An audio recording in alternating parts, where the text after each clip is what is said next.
Jayanta Basumatari Jai UPPL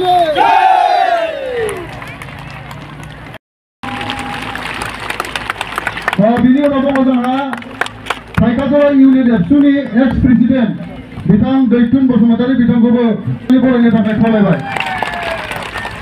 बिनि उनाव जोंहा केन्द्र आन्चलिक दिपिया बरखार बिथाङा रुनिकाटानिफ्राय बिथांखौबो सिगां बिनि उनाव जोंहा अरुण ब्रह्म दिपिया बरखार धीरनाथ ब्रह्म दिपिया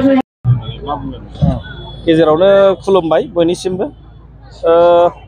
गोबाङा ब्लेम होनो नाजायो जे एबसुखौ माने इउपिपिएल होननानै, बे ब्लेमसो आरो। जिहेतु एबसुआ मोनसे माहारियारि आफाद, बियो गावहानो संबिधान दं आरो संबिधान मथे एबसुआ खामानि मावलांबाय थायो।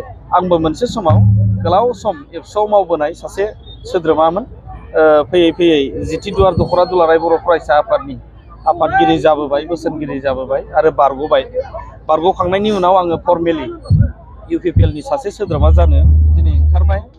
मानोना दिनै जोङो मिथिगौ जे जोङो दुलाराय बर' फरायसा आफादाव मावनानै जोंनि जे आइडिय'लजि प्रिन्सिपाल बेखौ मोगथां महर होनो थाखाय दिनै एकमात्र सरकार दङ बा पार्टि दङ होनोबा इउपिपिएल प्रमद बर' सार दैदेननाय। आदारवाइज जेबो जोंनि नैबे माबायाव जोंनि नैबे रिजनाव गुबुन बेबायदि राजनीतिक दोलो गैया। माहारिनि थैनाय थांनायखौ लानानै जौगानायखौ लानानै सिन्था खालामग्रा राजनीतिक दोलो होनोबा इउपिपिएलआनो। बेनिखायनो आंनि साननायजों गोरोबनाय, आंनि मोन्दांथिजों गोरोबनाय बे हान्जाखौ आं मोननायनि हिसाबै आङो इउपिपिएलआव जगदान होबाय बा आं इउपिपिएलनि सासे सोद्रोमा जाबाय। दिनैहाय बयनिबो रायजो राजानि सिगाङाव आङो आर'नाइ गाननायनि गेजेरजों बा आंनि जोंहा फायखाजरा गालायसा दुलाराय बर' फरायसा आफादनि बारग' आफादगिरि दैथुन बसुमतारी, जोंनि केन्द्रनि अफिस सेक्रेटारि बारग' अफिस सेक्रेटारि जा बिकास बसुमतारी, जोङो जयैनो जोङो दिनै इउपिपिएल दोलोखौ बजबबाय आरो जों इउपिपिएल जानानैनो इयुनाव जे मावनो गोनां दङ माहारिनि आद्रा थानाय खामानि, जिहेतु बेखौ सरकारि बिथिंजों माखासे सुस्रांनांगौ थानाय बै हाबाफारिखौ मावनायाव जोंनि दैदेनगिरिफोरा खुब माने गोसो गोनाङै मावगासिनो दं। जों बिथांमोनखौ मदद खालामनानै मोनसे राफोद सरकार बा राफोद दैदेनगिरि जोङो खालामगोन। जोङो हेफाजाब खालामनायनि गेजेरजों, मदद होनायनि गेजेरजों बिथांमोनखौ गोख्रों खालामगोन। बे थांखिजोंनो जों इउपिपिएलआव फैदों। नोंथांनि साननायाव फैगौ बैसागोआव खामफ्लाया मानो देरहाया आरो जयन्त बसुमतारी मानो देरहागोन होननानै सानो नोंनि साननायाव? बे सिम्पोल बाथ्रा। बेयो माने जोंहा आदै खाम्फाया समस्थियावनो जेनखानाय मानसि, जोंनो फेजेननाय मानसि। दा जोङो हिसाब दंजोबो जोंनि आसुगुराव, सोर माने बिपिएफआव भट होगोन, सोर इउपिपिएलआव होगोन, जोंनि आखायाव हिसाब दंजोबो। गतिके जोङो ओरैनो मोनदाङो माने दिनै एनडिए सरकार जिहेतु माने जयन्त सारखौ मदद खालामदों, जोंनि केन्डिडेटखौ मदद खालामदों, बेवहाय गोबां गोख्रों राजनीतिक दला बेयाव दङ।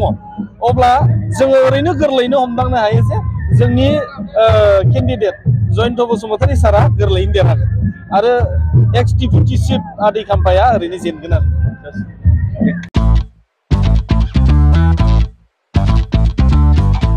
गोजोनथाव खौरां, नोंथाङा नोंथांनि गला एबा अफिस फसंथानफोरखौ जोंख्लाब माख्लाब साजायनो गोसो गैया नामा?